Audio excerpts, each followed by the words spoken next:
नमस्कार मित्रों, मेरा प्रोग्राम शेयर बाजार को लेके ही है। आज हमारे साथ हमारे economic expert mister Mukul Goyal ji हमारे बीच हैं।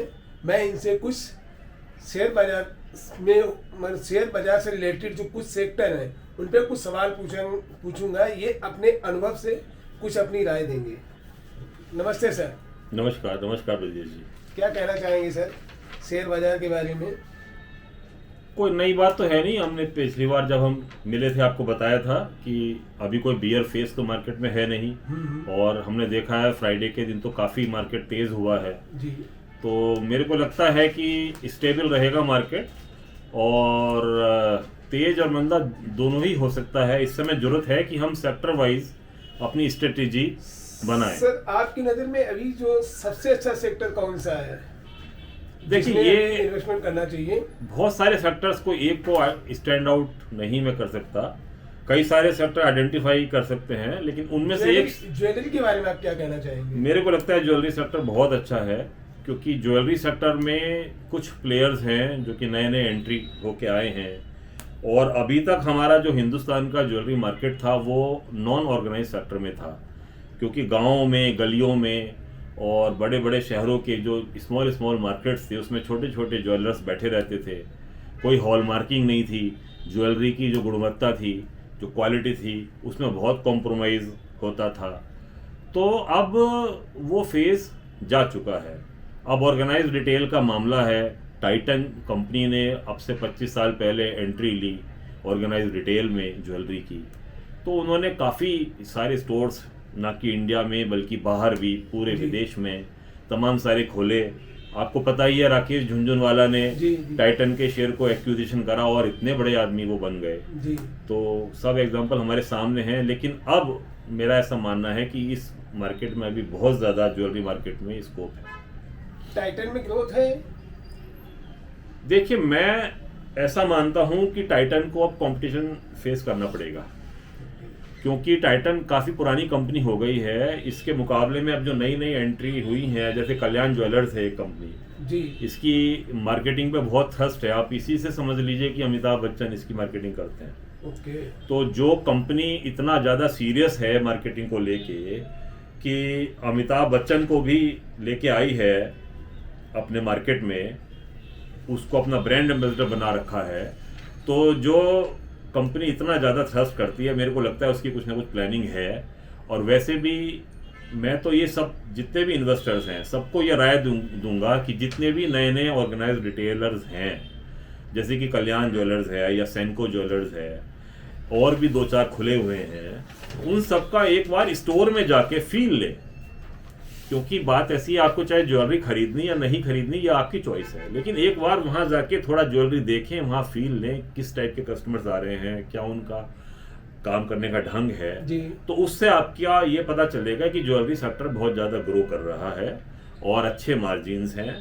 पहले लोग डिज़ाइन में पैसा नहीं देना चाहते थे जी। डिज़ाइन के नाम पे लोग सोचते थे कि हमें मेकिंग ना देना पड़े या डिज़ाइन वाले को रॉयल्टी ना हमें देनी पड़े, हमारा मुफ्त में काम हो जाए, गोल्ड के रेट पे हमें ज्वेलरी मिल जाए। लेकिन अब लोगों का नज़रिया बदल गया है। जितनी भी यंग जनरेशन है वो डिज़ाइन पे जाते हैं, अच्छे अच्छे डिज़ाइन पहनते हैं, ज्वेलरी की गुणवत्ता भी बढ़ी है। जहाँ तक बात है, आपने टाइटन की बात पूछी, तो मेरे को ऐसा लगता है टाइटन बहुत ज़्यादा प्राइस उसका हो गया है, तो मैं तो कुछ और शेयर्स को ज्यादा रिकमेंड करूंगा इसके मुकाबले। जैसे देखिए, कल्याण ज्वेलर एक ऐसा शेयर है, अभी के मंदे में हम देख रहे हैं कि टाइटन ज्वेलर का जो पीक था 52 का, वो 3800 कुछ के आसपास है जी। बिल्कुल सही। और अभी जब थर्सडे को जब क्लोज उसका हुआ है वो 3080 या 3100 में क्लोज हुआ है। बिल्कुल। तो लगभग 25% का मुद्दा उसमें आया है, जबकि कल्याण ज्वेलर का पीक 786 रुपए है और किसी भी लेवल पे वो 650 से नीचे नहीं गया है। बिल्कुल। और थर्सडे और फ्राइडे की क्लोजिंग उसकी 700 कुछ की है, तो वो मेरे को लगता है रेजिस्टेंस है उसमें, और ये अच्छा शेयर मेरे को लगता है। दूसरा शेयर मैं मानूंगा सेंको को। सेंको गोल्ड। हाँ जी। अब आप ये पूछ सकते हैं सेंको को क्यों?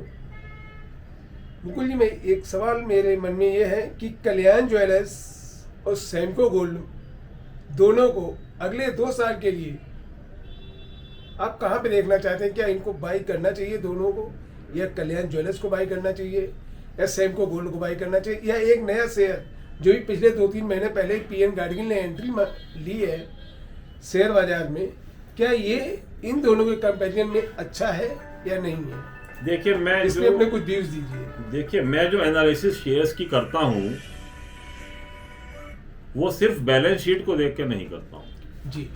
मैं यह चाहता हूँ, क्योंकि मैं सेक्टर 18 नोएडा में बैठता हूँ, यहाँ पे कल्याण ज्वेलर्स का भी शोरूम है, यहाँ पे सैनको का भी शोरूम है जी।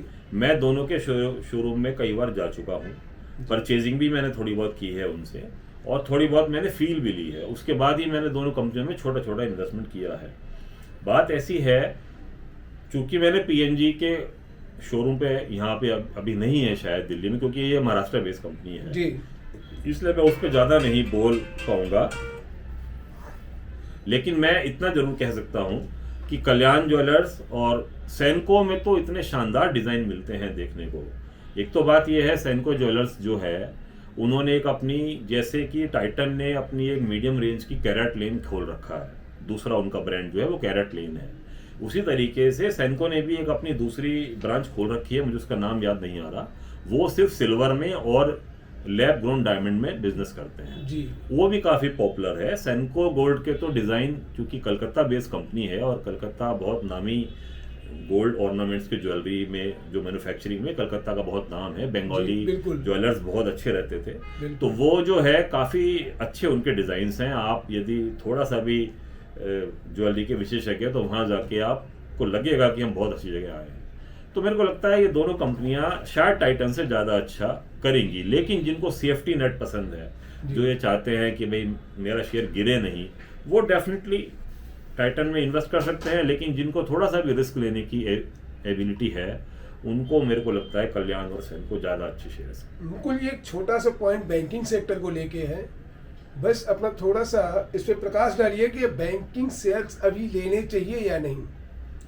देखिए मेरा बहुत रिजर्वेशन है बैंकिंग शेयर्स के साथ, क्योंकि मैंने इतना लंबा मेरा अनुभव है। बैंक जितने ज़्यादा बैंक शेयर जब पिटते हैं तो इतनी बुरी तरीके से पिटते हैं कि इन्वेस्टर की हालत ख़राब कर देते हैं। हमारे सामने यस बैंक का एग्जांपल है जी। सारे बैंक चलते रहे, यस बैंक फेल हो गया। बिल्कुल। पंजाब नेशनल बैंक 2017 में 200 रुपये का था, बाद में उसको जब एडवर्स न्यूज़ आई, जब उनकी नीरव जैन वाली जो आई थी, जहां उनका लोन गड़बड़ हुआ था, तो वो घट के 35-40 में ट्रेड हुआ। नीरव मोदी वाला केस, राइट, मुझे नाम याद नहीं आ रहा था।